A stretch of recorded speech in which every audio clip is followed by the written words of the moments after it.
सुप्रभात कलीसिया। आइए हम वचन पढ़ने से पहले प्रार्थना करें। धन्यवाद करते हैं पिता आपके वचन के लिए। हम धन्यवाद करते हैं कि आप हमसे अपने वचन के द्वारा बातचीत करते हो और हमें ज़िंदगी जीने का रास्ता सिखाते हो। हम प्रार्थना करते हैं उस सब लोगों के लिए जिनके जो इस वचन को सुनेंगे। मैं प्रार्थना करती हूँ कि आप उनके हृदय को, उनके मन को तैयार करो ताकि वो इस वचन को ग्रहण कर सके और ताकि ये वचन उनके जीवन में फलदायी हो, 30, 60 और 100%। और मैं प्रार्थना करती हूँ कि आप हमें सिर्फ वचन को सुनने नहीं लेकिन उसके ऊपर कार्य करने वाले लोग बनाएं। यीशु के नाम से मांगते हैं, आमीन। आइए हम हमारी बाइबल में जाते हैं नीति वचन 3, 5 और 6 में। यहाँ पे ऐसा लिखा गया है, तू अपनी समझ का सहारा न लेना वरन संपूर्ण मन से यहोवा पर भरोसा रखना, उसी को स्मरण करके सब काम करना, तब वह तेरे लिए सीधा मार्ग निकालेगा। आमीन। आज हम इस वचन के 4 हिस्से करके इसके बारे में और पढ़ेंगे और जानेंगे। तो आइए हम सबसे पहले भाग में जाएंगे।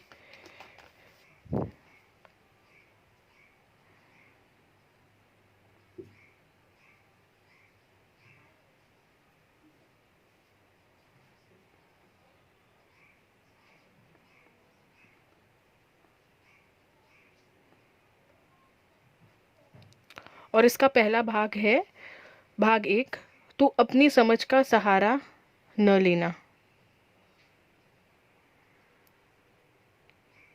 अब हमें पता है कि परमेश्वर ने हमें उनके स्वरूप में उनके समान रचाया है, तो इसीलिए हम प्राण, आत्मा और शरीर, ये 3 हमारे भाग हैं, हमारे हिस्से हैं। जो हमारा प्राण है उसमें हमारा मन, समझ, इच्छा और भावनाएं शामिल है और इसी समझ से हम सोचते हैं, प्रक्रिया देते हैं, विश्लेषण करते हैं, संदेह करते हैं और सवाल करते हैं। अभी अगर हमें परमेश्वर से हमारी तुलना की जाए तो परमेश्वर भी समझते हैं और उनके उसी समझ से वो हमारे बारे में सोचते हैं, उनके मन से वो हमारे बारे में सोचते हैं और हमारे विचारों को भी समझते हैं। क्योंकि ये चीज़ दाऊद ने भजन संहिता 139 में उसके 17 और 18वें में ऐसा लिखा है कि और मेरे लिए तो हे ईश्वर तेरे विचार क्या ही बहुमूल्य है। मतलब परमेश्वर जो हमारे लिए विचार करते हैं वो इतने ज़्यादा है कि जो समुद्र की रेत के कण हैं वो कण से भी कहीं अधिक ज़्यादा वो हमारे लिए विचार करते हैं। और उसी भजन संहिता के उसी अध्याय में उसके दूसरे वचन में लिखा गया है कि वो दूर से ही हमारी सोच को समझ लेता है, हमारे विचारों को समझ लेता है। दूसरी चीज़ जो परमेश्वर अपने मन से करते हैं कि वो हमारे जीवन के लिए योजनाएं बनाते हैं। और ये योजना जब हम यिर्मयाह 29:11 पढ़ते हैं तो ऐसे लिखा गया है कि ये जो कल्पनाएं, ये जो योजना परमेश्वर हमारे लिए विषय में करते हैं वो हानि नहीं वरन हमें कुशल ही की है और अंत में हमारी आशा पूरी करेगा। तो जब हम ये कह सकते हैं हमारे और परमेश्वर की तुलना में कि 2 लोग हैं जो सोचने और समझने और योजना बनाने के काम में होते हैं ना। अभी हमें पता है कि दाऊद किस तरह से किसी एक भजन संहिता में कहता है, तो फिर मनुष्य क्या ही है कि तू उसका स्मरण रखे। इससे हमें पता चलता है कि हम परमेश्वर के सामने कितने छोटे हैं, क्योंकि परमेश्वर बहुत विशाल और बड़े हैं हमसे। परमेश्वर की जितनी रचना है उस पूरी रचना, भले वो प्राणी हो या पेड़ पौधे हो, सब में सिर्फ मनुष्य में ही परमेश्वर ने अकल और बुद्धि दी है। और हम देख सकते हैं कि परमेश्वर ने दी हुई इस अकल और बुद्धि के द्वारा इंसान आज कहाँ से कहाँ पहुँच गया है। सबसे लेटेस्ट टेक्नोलॉजी है हमारे पास, हमने बनाई हुई है। और हमें पता है किस तरह से मेडिसिन के फील्ड में भी इंसान ने बहुत तरक्की की है। नई नई दवाइयाँ, नए नए इंजेक्शन्स बनाए हैं, लेकिन फिर भी इस पूरी दुनिया के मनुष्य की इन समझदारी और बुद्धिमत्ता को एक साथ करके भी कोई ये बता नहीं पाया कि एक खतरनाक खूंखार वायरस आने वाला है। और इतना कि जो सबसे विख्यात साइंटिस्ट है वो भी इस वायरस का इलाज नहीं निकाल पाए। कोई भी सॉफ्टवेयर ऐसा भले ही बना है सॉफ्टवेयर कि हम जिसमें हम जो हमारा वातावरण है उसके बारे में हम पता कर सकते हैं, लेकिन उसके किसी भी सॉफ्टवेयर ने ये नहीं जांच के बताया किस तरह से पूरे दुनिया में वातावरण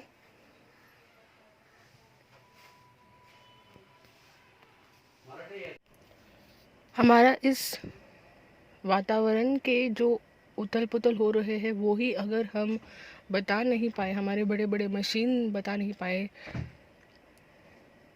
तो आप समझ सकते हो मनुष्य की समझ की क्या सीमा है। वो भले ही परमेश्वर ने मनुष्य को कितना ही समझदार और बुद्धिमान क्यों न बनाया हो, कहीं पे आके मनुष्य की समझदारी और बुद्धिमत्ता कम पड़ती है, क्योंकि परमेश्वर की तुलना में इंसान की जो बुद्धिमत्ता और समझदारी है वो बहुत छोटी और लिमिटेड है या सीमित है। क्या आपको पता है कि किसकी समझ की कोई सीमा नहीं है? परमेश्वर की। क्योंकि यशाया के 55 और उसके 8 और 9वें वचन में परमेश्वर कहते हैं कि क्योंकि उनके विचार हमारे विचार का एक समान नहीं है, ना तो हमारी गति और उनकी गति एक सी है। क्योंकि वो कहते हैं कि मेरी और तुम्हारी गति में और मेरे और तुम्हारे सोच विचारों में आकाश और पृथ्वी का अंतर है।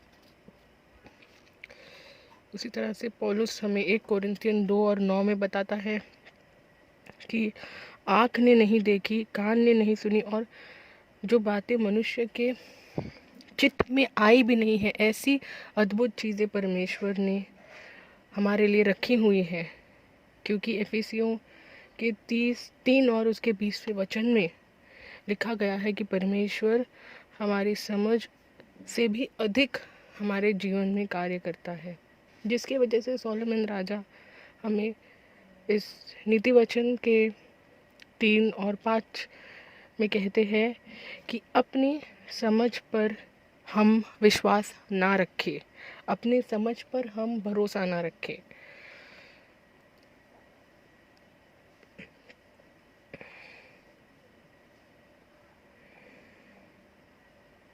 और उसका हम सहारा ना लें। अभी हम देखते हैं भाग 2।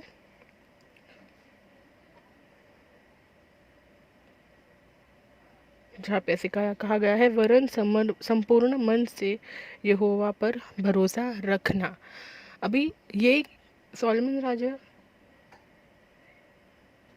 क्यों कहते हैं कि संपूर्ण मन से? क्योंकि हमें पता है जिस तरह से नीति वचन 4 और 23 में कहा गया है कि किस तरह से हमारे हृदय को हमें संभाल के रखना चाहिए, क्योंकि उसी से इस सारी दुनियादारी की चीज़ें निकलती है। और हमें पता है किस तरह से अगर हम शैतान को थोड़ी सी भी जगह दे तो वो हमारे जीवन में आके वो बहुत बड़ा स्थान ले सकता है। तो इसीलिए अगर हम चाहते हैं कि शैतान हमारे हृदय में थोड़ा सा भी स्थान ना ले, तो हमें यहोवा को, हमें हमारे परमेश्वर को पूरा हृदय से हमें उन पर विश्वास रखना चाहिए। और जब हम परमेश्वर पे पूरी तरह से तरीके से विश्वास रखते हैं और उन पर अपना मन गड़ाए रखते हैं, तब हम हमेशा शांति और हम सिद्ध और हमेशा की शांति हम प्राप्त करेंगे। जिस तरह से ये चीज़ हम पढ़ते हैं यशाया 26 और उसके 3 वचन में। अब हम चलते हैं अगले भाग और भाग 3 की ओर। इसमें लिखा गया है, उसी को स्मरण करके सब काम करना। अभी जब भी हम कोई योजना बनाते हैं या किसी नए सफ़र की ओर निकल पड़ते हैं, हमें हमेशा समझना है कि हाँ, परमेश्वर की हमारे जीवन में के बारे में क्या कहना है और उनकी हमारे जीवन के लिए क्या इच्छा है। क्योंकि नीति वचन 16 और 9 में लिखा गया है, मनुष्य मन में अपने मार्ग पर विचार करता है, परंतु यहोवा ही उसके पैरों को स्थिर करता है। हम फिर से नीति वचन 19 और 21वें वचन में पढ़ते हैं कि मनुष्य के मन में बहुत सी कल्पनाएं होती है, परंतु जो युक्ति यहोवा करता है वही स्थिर रहती है। मतलब हम बहुत कुछ सोच विचार करके अपने जीवन के प्लान्स बना सकते हैं, लेकिन सिर्फ जो परमेश्वर हमारे जीवन के लिए, जीवन के द्वारा और जीवन में करना चाहते हैं वो ही पूरा होगा। और हमें पता है कि ये जो साल 2020 अभी निकला है, उससे कोई बेहतर ये चीज़ हमें इस साल से कोई और दूसरा साल नहीं सिखा सकता कि जिस तरह से बहुत सारे लोगों ने जो योजनाएं बनाई हैं, जो प्लान बनाई थी, उस सारे प्लान्स को खारिज करके परमेश्वर ने अपनी इच्छा को इस पूरी जगत में होने दिया। और ये बात दाऊद समझ गया था, इसीलिए बिना बाइबल के, बिना वचनों के भी वो हमेशा परमेश्वर को ही स्मरण करके सब काम करता था। ये चीज़ हमें कैसे पता? क्योंकि जब भी दाऊद किसी भी जंग को लड़ने जाता या किसी भी विकट परिस्थिति में वो खुद को पाता, वो हमेशा परमेश्वर को ढूंढता, उनको खोजता, उनके ऊपर वो पूरी तरह से उन पर निर्भर रहता और उनको पूछता कि मैं किस तरफ जाऊं। और हम देख सकते हैं कि किस तरह से परमेश्वर ने उसकी सुन के उसकी सहायता भी की। और हम ये चीज़ सीख सकते हैं दाऊद से। अब हम चलते हैं चौथे भाग की ओर, जो कहता है, तब वह तेरे लिए सीधा मार्ग निकालेगा। अब क्योंकि हम दाऊद के बारे में इसके पहले वाले भाग में पढ़ रहे थे, तो अब हम वहाँ से ही हम देखेंगे। जब भी दाऊद ने परमेश्वर की ओर देखा, उन पर निर्भर रहा, उनसे सलाह मशवरा किया, हम देखते हैं कि परमेश्वर, क्योंकि वो इतने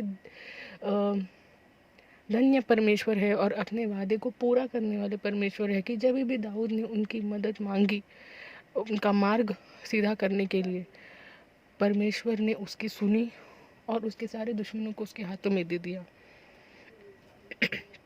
लेकिन ये चुनाव दाऊद ने किया था, परमेश्वर के ऊपर निर्भर रहने का और उनका स्मरण करने का। अब जो हमारे परमेश्वर है, वो हमें किसी भी तरह की ज़बरदस्ती नहीं करते, वो हमें चुनने देते हैं उसी तरह से जिस तरह से उन्होंने हमें चुनाव करने के लिए बोला था, श्राप और आशीष के बीच। और जब हम पूरी तरह से उसकी इच्छा को ढूंढने की कोशिश करते हैं, तब वो हमारे मार्ग सीधे करता है, उसी तरह से जिस तरह से उन्होंने दाऊद के जीवन में उसका मार्ग सीधा किया था। क्योंकि यहोवा ने वादा किया है कि वो यशाया 45 और उसके 2 वचन में कि मैं तेरे आगे आगे चलूँगा और ऊंची ऊंची भूमि को चौरस करूँगा। अब हम कभी कभी सोचते हैं कि अच्छा, अगर ऐसे है तो जब हम परमेश्वर को बोलते हैं कि आप हमें दिखाइए कि हम किसको जाके सुसमाचार बांटे, या हम क्या नौकरी ढूंढे, या मैं आगे पढ़ाई में क्या करूं, मुझे परमेश्वर क्यों नहीं बताते? तो मैं आपसे पूछना चाहूँगी कि क्या आप पूरे हृदय से उनके ऊपर विश्वास कर रहे हैं, बिना अपने समझ का सहारा लेते हुए? क्या आपने उनका स्मरण अपने हर एक चीज़ का चुनाव करते वक्त किया? परमेश्वर मनुष्य नहीं है कि वो झूठ बोले। उनका हर एक कही हुई जो चीज़ है, उनकी जो हर एक वादा है, वो पूरा करते हैं। और हमारे परमेश्वर जहाँ रास्ता नहीं है, वहाँ रास्ता निकालने वाले परमेश्वर हैं। तो वो अगर चट्टानों को भस्म कर सकते हैं, हमारे आगे आने वाले प्रॉब्लम्स की चट्टानों को, तो वो हमारे लिए मार्ग भी बना सकते हैं। हमने देखा किस तरह से जो इजरायली लोग थे, जब वो इजिप्ट मिस्र देश से भाग रहे थे, तब सामने समुद्र था, लेकिन परमेश्वर ने उस समुद्र में से भी रास्ता बनाया। हमने ये कभी भी पहले सुना नहीं होगा कि किसी समुद्र में से रास्ता निकाला है, लेकिन परमेश्वर ने नामुमकिन को भी मुमकिन कर दिखाया। और वो कभी बदलने वाले परमेश्वर नहीं है। तो जो मार्ग उन्होंने इजरायली लोगों के लिए बनाया, वो हमारे लिए भी बना सकते हैं। लेकिन क्योंकि जो इजरायली लोग हैं, उन्होंने परमेश्वर का स्मरण नहीं किया था, उनको उनके ज़मीन पे, उनकी अपनी ज़मीन पे पहुंचने में उनको बहुत देर लगी। कभी कभी हम भी इस जाल में फंस जाते हैं। हमें याद रखना है कि परमेश्वर ने कहा है, उनके वचन 33 और उनके वचन यशाया 43 और 19 में, कि वो जंगल में से मार्ग बनाएंगे और निर्जल देश में भी नदियाँ बहा सकते हैं। तो हमें ये याद रखना है और हमें परमेश्वर का स्मरण करना है, और हमें ये भी याद रखना, अपने मन में बिठाना है कि उन्होंने वादा किया है भजन संहिता 32 और 8 में, कि वो हमें बुद्धि देंगे और जिस मार्ग में हमें चलना है उस में हमारी अगुवाई करेंगे। वो अपने कृपा दृष्टि रख के हमें सहमति दिया करेंगे। और अंत में मैं ये दोबारा बताना चाहूँगी, और ये आप याद रखें, अपने मन में रखिए, और ये याद रखिए कि परमेश्वर हमेशा आपके साथ है, क्योंकि उन्होंने कहा है कि तू अपनी समझ का सहारा न लेना, वरन संपूर्ण मन से यहोवा पर भरोसा रखना, उसी को स्मरण करके सब काम करना, तब वह तेरे लिए सीधा मार्ग निकालेगा। आमीन। धन्यवाद करते हैं परमेश्वर इस समय के लिए। हम प्रार्थना करते हैं कि जो वचन हमने सुना, कि आप उस वचन को हमारे जीवन में फलदायी बनाएं, और हम प्रार्थना करते हैं कि जिसने भी ये वचन सुना है वो इस वचन को कभी ना भूले, और आप हमें और आपके वचनों के बारे में सिखाएंगे, और आप हमसे और बातें करेंगे। मैं यीशु के नाम से ये प्रार्थना मांगती हूँ। आमीन।